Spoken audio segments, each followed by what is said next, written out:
Good morning and welcome back, ladies, gents and Pikachus of the world. Welcome back to another analysis and breakdown of the Quran of the Muslims. Yes, we are back once again, reading the Quran verse by verse, but instead of reading them straight, we're going to be breaking them down into logical, easy to understand, factual sentences, and then reading them in summary so we can understand who or what is Allah, and what does he intend for you, me, and the rest of the non-believing Western world, and how is that going to affect our lives in the world today, going forward. So, if you've been keeping up with the series, you'll remember that last time, in yesterday's evening episode, we got to the last bit where Allah was very energetically cursing his Jews and Christian adversaries, and he was promising to, well, actually he wasn't promising to kill them himself. What he was promising is to enforce his Muslims do all the dirty work for him, or they in fact would end up on the end of a sword themselves. And how he ended this verse was to say, I am an enemy, a sworn enemy of the Jews, and that means, O Muslims, you are vowed to kill them for me, and then the Christians, and send them to hell, so that my end times genocidal prophecy can be fulfilled. And if you don't do it, off with your head, you're dead, and then you will burn in hell instead of the Jews and Christians.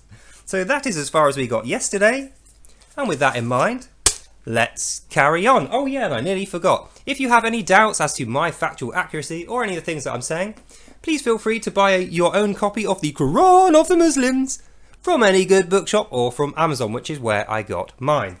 So with the formalities out the way, let's carry on where we left off yesterday.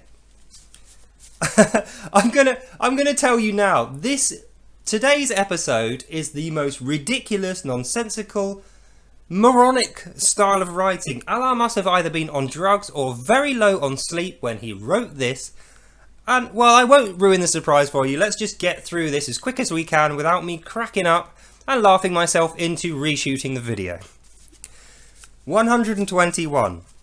When you reveal to these evildoers and say, follow the Quran revealed by our Lord Allah, they will say, no way, we're not doing that. We worship the God of our fathers, thank you very much. And then this is Allah's response to that. What? Even though their fathers were ignorant Satans, devoid of wisdom? So, just so you're keeping up, when you, readers of the Quran, O Muslims, reveal to the evildoers, the Christians and Jews, and the pagans and Satans, and the non-believers of the world, when you reveal this truth to them, and you say, oi guys, follow the Quran, worship Allah, that's what you're supposed to be doing, not this other stuff, this rubbish from the whole rest of the world stuff is trash, don't believe any of that stuff, follow the Quran, worship Allah, or else. When you say that to these stupid, evil non-believers, and they say no, you don't say anything back to that, Allah is going to appear in a cloud and go, what? Literally, that's word for word what it says, and then he's going to follow that with saying, even though their fathers were ignorant Satans who were devoid of wisdom. So Allah's up there in a cloud shaking his head at these evil Satans and Christians and hypocrites because they won't follow the Quran, god damn it. Follow the Quran, I've told you before. Worship, worship, worship, get down on your knees, otherwise you know what you're going to get. He then carries on with some really weird stuff. I'm going to tell you now, the parable of the gnat is a parable in the Islamic cultures where a gnat is down a well, and he thinks the well is the whole world, and he's stupid, ignorant, and insignificant.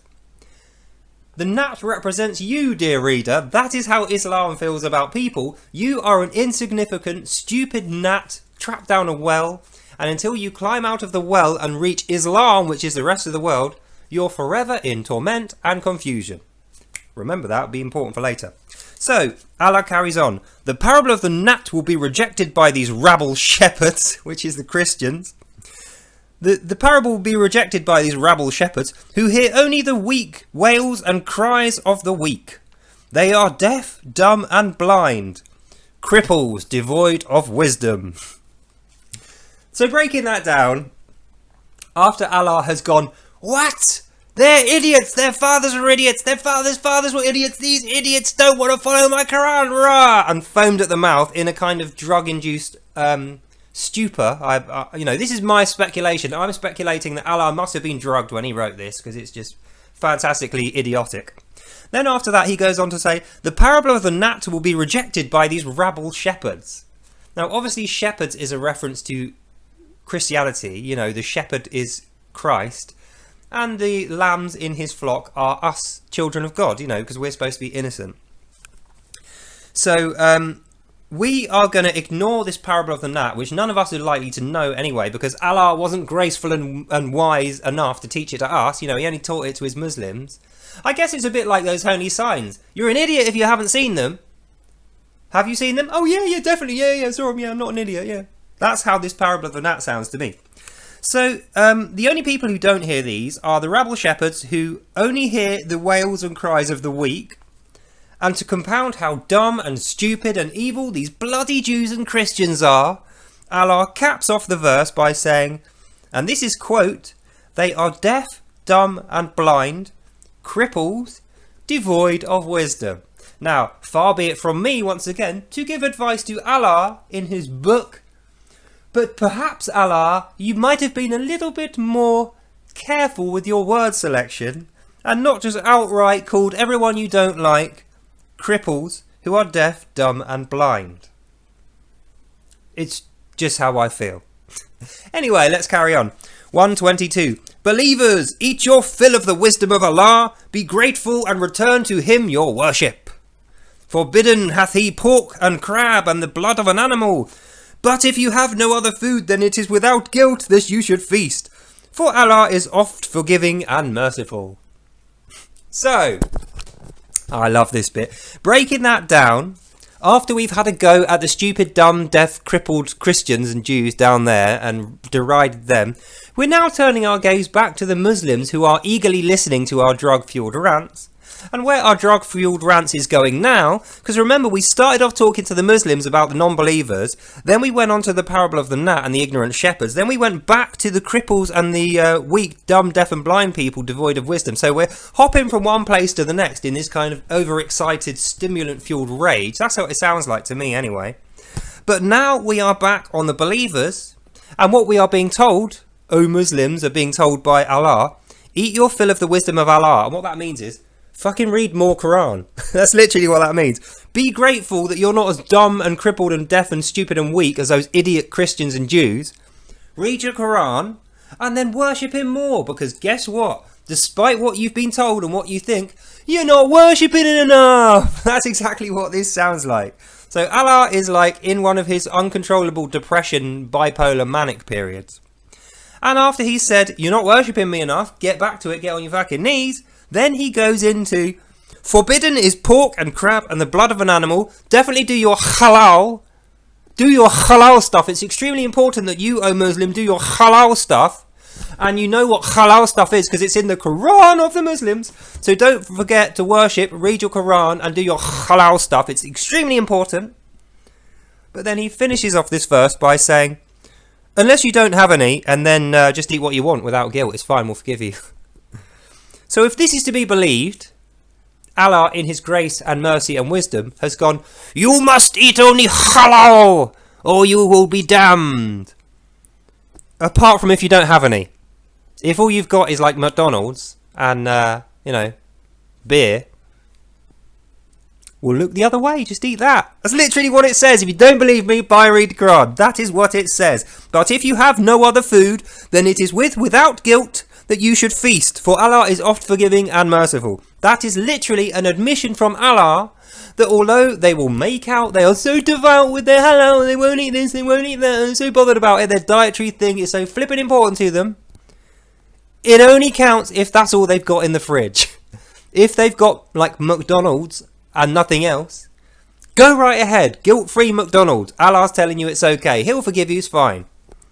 So breaking that down, I feel like the halal thing is a bit of a trap. The only reason that he's got this halal thing in there is so that masters can tell their slaves that they can't eat anything.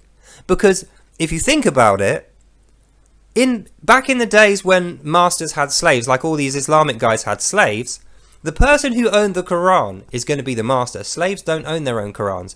So the master who owns the slaves gets to say to all his slaves, none of you lot are eating tonight, because we don't have enough halal stuff to give you, and you're not allowed to eat anything else apart from halal. So unfortunately, guys, get back to your worship. You're not worshipping Allah enough. That's why you don't have any food. Off you go. But then they go into the house and check their larder, and they're like, all we've got is sausages. Well, we're just going to have to eat that, aren't we? Allah will forgive us because he's oft forgiving and merciful, and he even says without guilt, so it's fine.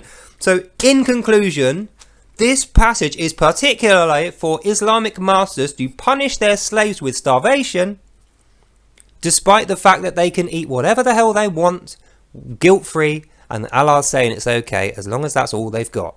So technically, if you don't want to eat halal stuff, just don't buy any. That's literally what this is saying.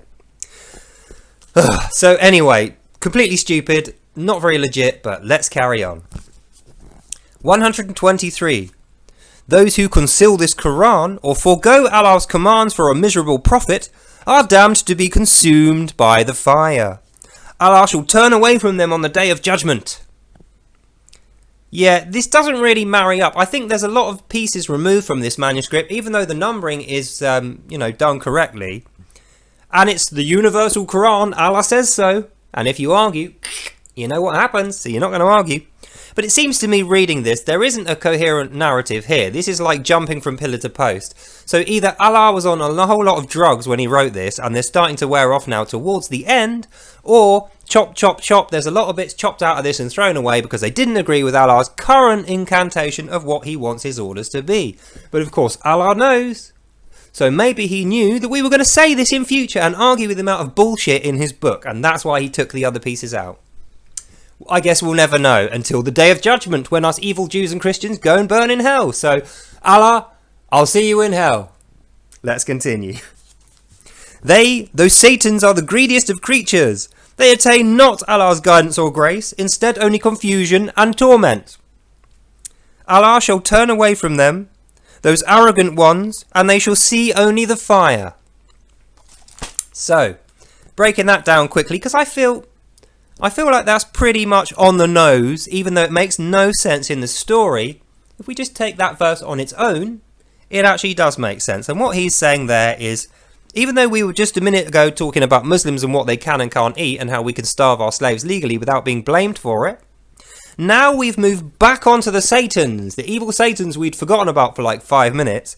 The Satans are the greediest of creatures. They attain not Allah's guidance or grace. Now, I have a problem with that, Allah. You know why, Allah?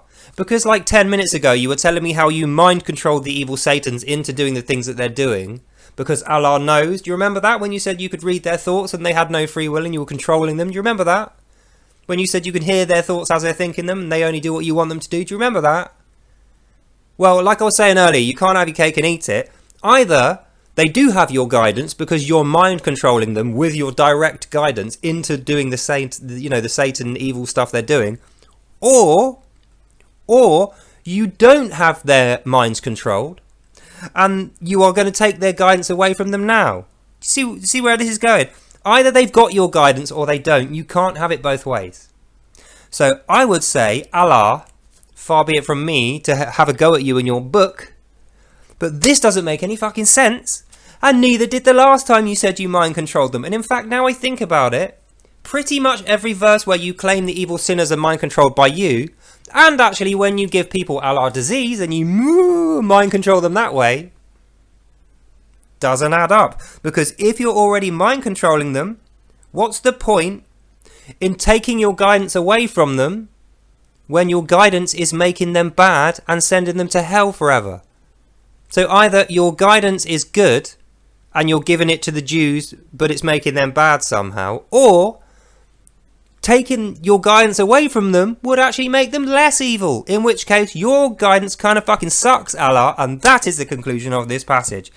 Drugged up, hippie, rambling, angry Allah has tripped himself over so many times in this short passage of verses. I feel that we can now see Allah talks absolute nonsense, and even when he's not talking nonsense, he's talking hate and racism. That's the conclusion of this verse. So let's move on to the last verse, which we'll get through this quickly. This one is like Allah by this point is completely drained of energy. I feel like he needs to go and have a little nap. eat some cookies and milk and go to sleep for a bit now, because he's spent so long foaming at the mouth and raging at the Jews and Christians. He's just got no energy now. That's the only thing that will explain how bad this last sentence is. Right, let's continue. 124. Allah has doomed all that who do not believe by the prophecy of his Quran. Those who dare dispute him are cast aside. End of verse. So, I think we can tell here Allah has completely spent his energy. So he started taking stimulants at the beginning of the day when he was saying, no way, don't worship anyone else but Allah. If you worship anyone else but Allah, I'll be angry. And how I will express this anger is I'll appear in a cloud and go, "What? Your fathers were idiots!" Which is what he says at the beginning. Then we go through how bad the Christians are because they are, and I quote, rabble shepherds who only hear the wails and cries of the weak. Then he goes on to the Jews and Satans. They are deaf, dumb, blind, cripples devoid of wisdom. Then he goes back to his Muslims and says, eat the halal stuff, don't eat pork, crab or anything with blood in it. Don't ever do anything that's not halal. I'm telling you not to, unless that's all you've got in the fridge, then just eat whatever the fuck you want. Then he goes back around to the greediest of creatures and the Satans, and he finally ends up with the no energy, sloth-like, totally drained last command, which is, Allah has doomed all those who do not believe the Quran. Those who dare dispute him are just cast aside. And then he dies and falls asleep. So that's how I have to interpret this. He's literally starts off at the beginning, all angry. In the middle, he's like, woo, mystical halal stuff. And then at the end, he's like, ugh. And that is the end of our reading. Complete mystical nonsense and rubbish. And I am so glad to be through that pig-ignorant, chewy, gristly piece of rubbish, because the next part is going to be absolutely much more thrilling and interesting. We're going to get back to the genocidal end times prophecy stuff, which is really why we're here. So in the meantime, this is the end of this video. Hope you enjoyed this and learned something, and I will see you in the next one. Bye now.